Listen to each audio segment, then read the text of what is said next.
Halo, selamat pagi pemirsa. Bagaimana kabarnya hari ini? Semoga selalu sehat, selalu bahagia, dan lancar semua urusannya. Senang sekali saya Oke Arisandi bisa kembali menjumpai Anda dalam iBreak edisi hari ini. Ini adalah iBreak pertama di tahun 2025. Dan kali ini kami akan membahas terkait dengan bagaimana wacana ujian nasional akan kembali dilaksanakan, khususnya pada tahun 2026 nanti. Karena sebagaimana yang kita tahu pemirsa, bahwa sejak tahun 2021 UN sempat ditiadakan, sehingga kelulusan para siswa ini ditentukan oleh yang namanya evaluasi, bukan lagi ditentukan oleh ujian nasional. Namun di bawah Presiden Prabowo Subianto, khususnya yang menakodai Mendikdasmen, Kementerian Pendidikan Dasar Menengah, Prof. Abdul Mukti mengatakan bahwa sepertinya perlu dilakukan kembali ujian nasional sebagai salah satu tolak ukur para siswa ini berhasil dalam hal akademisnya. Nah, lalu seperti apa? Bagaimana pelaksanaan nanti, persiapan dan juga uji coba yang harus dilakukan, bahkan hal-hal lain yang untuk mengantisipasi biasanya ujian nasional seringkali soalnya bocor duluan, para siswa menghadapi tekanan. Nah, ini seperti apa pro kontranya untuk menghadapi UN di tahun 2026? Kami akan membahas dengan dua narasumber yang sudah menemani saya pagi hari ini. Ada Mas Abdul Gani Muklas Niam, anggota DPRD Kota Surabaya. Selamat pagi Cak Goni. Pagi, Mas. Sehat Cak Goni? Sehat, alhamdulillah. Alhamdulillah. Ada juga pengamat pendidikan Bapak Isa. Selamat pagi Pak Isa. Pagi Mas. Sehat Pak Isa? Alhamdulillah. Waalaikumsalam warahmatullahi wabarakatuh. Siap. Barangkali saya ingin ke Cak Goni terlebih dahulu. Komisi 10 DPR RI bahkan mendorong Cak supaya ujian nasional dilaksanakan kembali. Selain untuk ada evaluasi, bahwa tidak hanya sekedar evaluasi saja, tapi juga ada tolak ukur standar bahwa siswa ini lulusnya berdasarkan ujian nasional. Tapi kalau dari Anda sendiri menyetujui pelaksanaan kembali UN atau bagaimana? Ya, dari kacamata ini semua kan perlu dilakukan kajian secara menyeluruh. Bukan hanya terus kita sepakat dan tidak sepakat.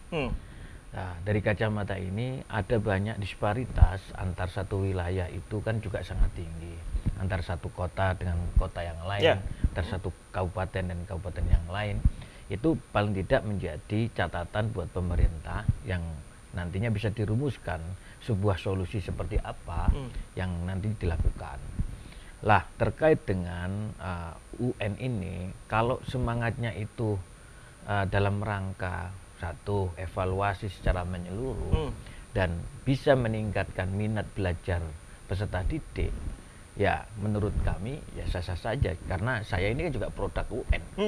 Kan? Kita juga produk UN. Betul, saya juga. Bagaimana kita ini harus menempuh belajar serius selama 3 tahun, cuman diputuskan cuman berapa hari? Ya, nggak sampai seminggu. Ya kan? Nah, ya kan ini menjadi sebuah perdebatan yang luar biasa. Lah, maka dari itu kita harus melakukan evaluasi secara menyeluruh, sehingga ketika mengambil sebuah kebijakan, terus jangan sampai berganti-ganti lagi. Itu yang kita harapkan. Betul. Nah, terus sementara ya kurikulum saja berubah-ubah. Ya. Dulu di era saya KTSP, KTSP dan sebagainya itu, K13 dan sebagainya itu, terus juga termasuk terakhir kurikulum Merdeka Belajar. Ya, sekarang ini menjadi double learning. Lah, problemnya adalah saat ini menjadi kegalauan di tengah-tengah masyarakat, bagaimana menyikapi ini semua. Saya rasa warga masyarakat Surabaya kita harapkan adalah tidak terlalu panik, karena proses apapun itu semuanya berdasarkan dari proses kegiatan belajar itu. Tapi yang terpenting adalah semua ini harus menjadi catatan ketika nanti mengambil sebuah kebijakan yang dirasa itu nanti diimplementasikan keseluruhan se-Indonesia Raya. Itu yang kita harapkan. Siap, jangan sampai para siswa ini jadi produk untuk uji coba. Kemarin uji coba UN, habis itu uji coba dihapuskan, ditiadakan. Nah, sekarang ingin dilaksanakan kembali. Tapi kalau di kacamata Pak Isa Ansori, pengamat pendidikan, sebetulnya kita perlu nggak sih Pak melaksanakan UN sebagai penentu kelulusan para siswa? Ya, kalau ujian perlu ya. Artinya ujian itu kan mengukur keberhasilan sebuah proses. Saya kira ujiannya perlu. Nah, persoalannya kemudian apakah kemudian perlu distandarisasi? Nah, standarisasi itu juga dibutuhkan. Nah, tetapi kan bagaimana standarisasinya? Itu yang pertama. Yang kedua, menjawab tantangan masa depan kita. Kita ini kan tidak ngomong masa lalu kan. Nah, kompetensi yang dibutuhkan masa depan itu apa? Ada 10 kompetensi ya kan yang dibutuhkan. Nah, kecerdasan akademik itu cuma satu. Yang lain-lainnya itu bicara tentang soft skill. Kemampuan berkomunikasinya seperti apa, berkolaborasinya seperti apa, kemudian kemampuan berempati kepada orang lain seperti apa. Nah, itu kompetensi yang dibutuhkan untuk masa depan. Nah, pertanyaannya kemudian kita ini mau menyiapkan anak-anak kita itu untuk masa depan atau untuk kembali ke masa lalu. Nah, kalau kita kembali ke masa lalu, maka kemudian UN menjadi pilihan. Nah, tapi kalau kita mau menjawab ke Indonesia Emas 2045, maka UN dalam konteks seperti ya kan masa lalu itu nggak dibutuhkan. Karena pengalaman sejak 2001 sampai dengan 2013 itu kan setiap menjelang pelaksanaan UN itu kan kita selalu disuguhi kan kecemasan, kesurupan massal dan sebagainya. Tadi disampaikan oleh Cak Goni, maksudnya kita belajar 3 tahun itu ditentukan oleh tidak sampai seminggu kan gitu, sehingga itu menimbulkan kecemasan. Nah, tantangan kita ke depan itu kan sejak 2013 itu berlaku KTSP. 2017 kemudian bicara tentang kurikulum 13 yang diperbaiki. Kemudian 2021 kita ngomong kurikulum merdeka. Nah, sebenarnya tracknya sudah betul itu, karena itu akan menjawab tantangan masa depan. Sehingga sebetulnya kurikulum merdeka menurut saya itu menjadi bagian yang menjawab tantangan masa depan, 10 kompetensi tadi yang dibutuhkan itu. Tapi persoalannya kan begini, tidak semua guru kita itu siap beradaptasi dengan itu. Sehingga meskipun kurikulumnya itu beda, ya kurikulumnya itu merdeka, tapi cara ngujinya ya sama seperti dulu, pakai LKS, kemudian pertanyaannya kayak begitu, sehingga boleh dikata ada kegagalan di dalam menjalankan kurikulum merdeka. Sehingga kemudian kan contohnya banyak, ada anak SD kelas 6 di video tidak bisa baca. Ini kan cuma satu kasus, ya. Kasus yang lain kan banyak, yang juara olimpiade, yang kemudian critical thinking-nya banyak, itu tidak dieksposkan begitu. Sehingga kita hanya mencari kelemahan-kelemahannya. Padahal sebetulnya kalau bicara tentang proses belajar masa depan, proses belajar yang humanis, proses yang belajar kompetensi, yang menjawab kompetensi masa depan, sebetulnya kurikulum merdeka itu menjadi bagian cara untuk sampai ke sana. Nah, kemudian alat ujinya apa kan gitu? Alat ujinya apa? Saya kira assessment based portfolio itu menjadi sangat penting. Hingga anak-anak itu dilatih, kolaborasinya kayak apa? Bikinlah project, ya kan? Nah, Jakarta kalau pingin, ini kan persoalannya kan persoalan, mohon maaf dalam tanda kutip kan persoalan duit kan sebetulnya kan. Kalau ini dipusatkan itu kan berarti ada duit yang harus dikelola pusat dan kemudian bagaimana sampai ke bawah. Tapi kalau kemudian otonominya diberikan ke daerah, kemudian ke sekolah, menurut saya itu lebih tepat. Baik. Sehingga ujian, kalau memang harus ada ujian, maka Jakarta cukuplah membuat kisi-kisinya. Ya kan? Kemudian penerjemahannya serahkan pada masing-masing daerah. Siap. Ujian nasional memang seperti dikatakan Cak Goni dan juga Pak Isa bahwa seringkali membuat para siswa ini selalu deg-degan di ujung masa mereka menempuh pendidikan. Bahwa kita sekolah selama 3 tahun tapi nasib kita lulus atau tidak hanya ditentukan selama 4-5 hari. Nah, memang inilah yang juga menjadi pro kontra, apalagi kini Mendikbudrismen sedang mewacanakan akan kembali melaksanakan UN per tahun 2026. Nah, lantas kira-kira harus seperti apa nanti kawan-kawan pendidikan khususnya di Kota Surabaya? Jangan kemana-mana, kami akan segera kembali sesaat lagi.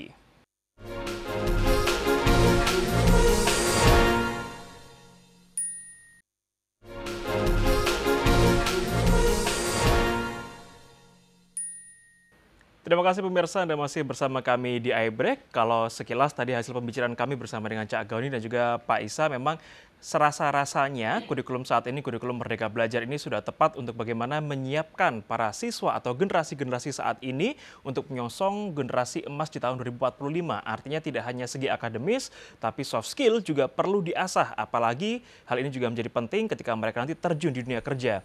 Nah, lebih dari itu pemirsa, bahwa Pak Isa, kalau kita berbicara masalah butuh atau tidak UN, hasil dari saya berselancar di media massa mengatakan bahwa sejumlah universitas di luar negeri ini justru sedikit menaruh keraguan kepada lulusan-lulusan Indonesia yang ketika ingin melanjutkan strata 1 di sana saat mereka tidak ada UN. Artinya tidak ada standar atau tolak ukur mereka sejauh mana kemampuan akademis mereka.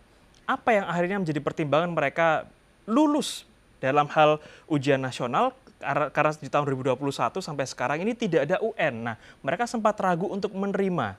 Nah, bagaimana menjawab hal itu, Pak Isa? Enggak, jadi gini kan, untuk belajar ke luar negeri itu kan yang dibutuhkan kan banyak. UN itu kan juga tidak diakui itu.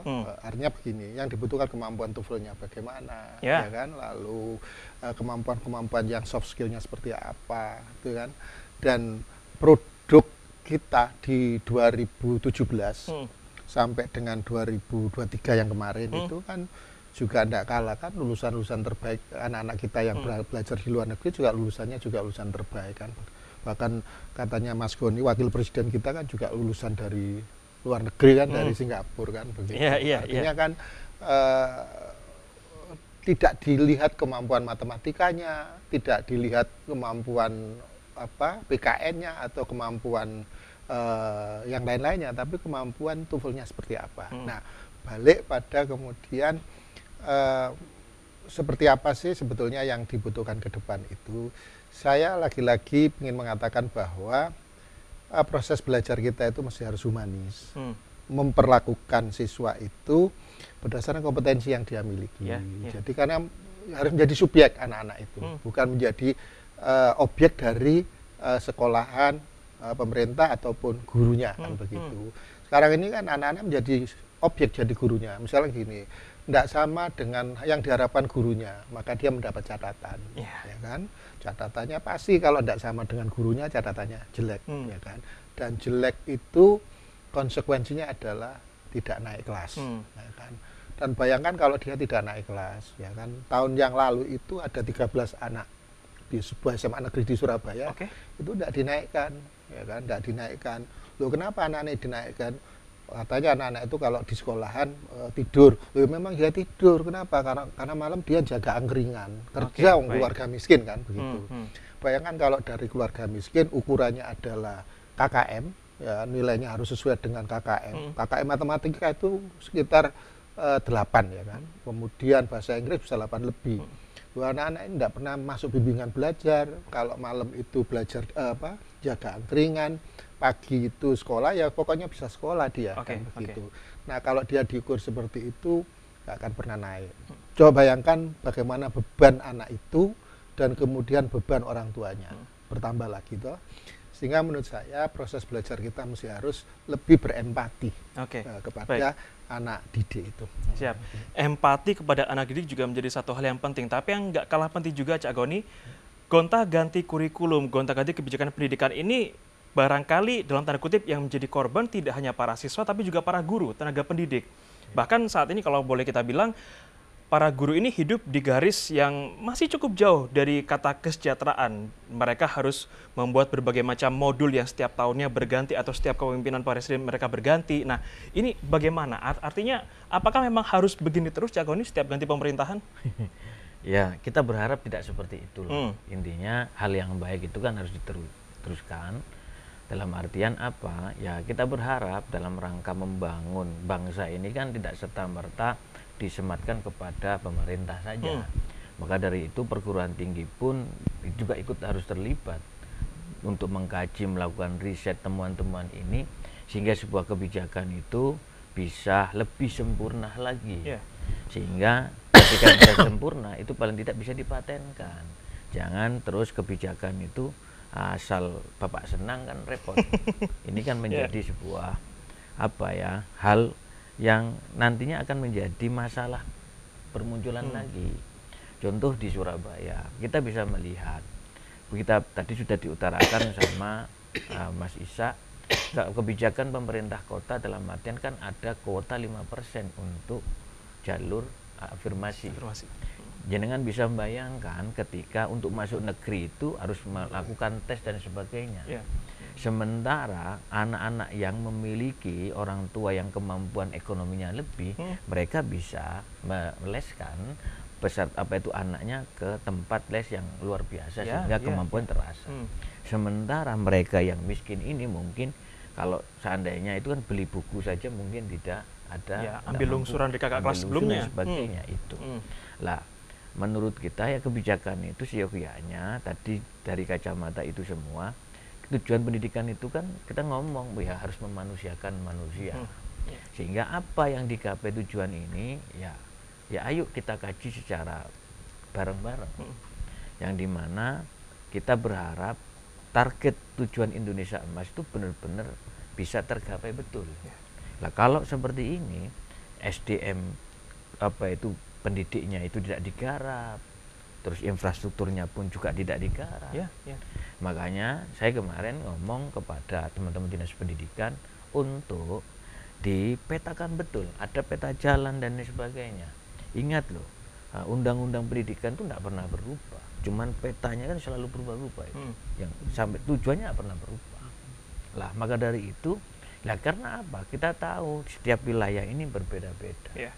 Jadi jangan sampai kita berharap ini menjadi nantinya pendidikan ini bukan menjadi kotak Pandora yang tidak pernah bisa diselesaikan secara betul. Yang menjadi maksud kita itu ayo kita tata bersama-sama, karena ini kan hal yang sangat yang kita rasa sangat prioritas.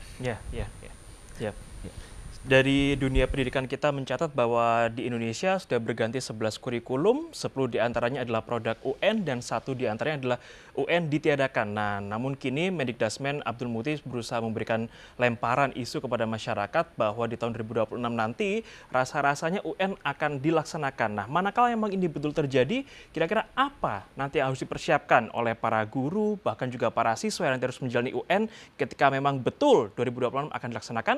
Kami akan membahasnya usai jeda berikut, tetaplah bersama kami.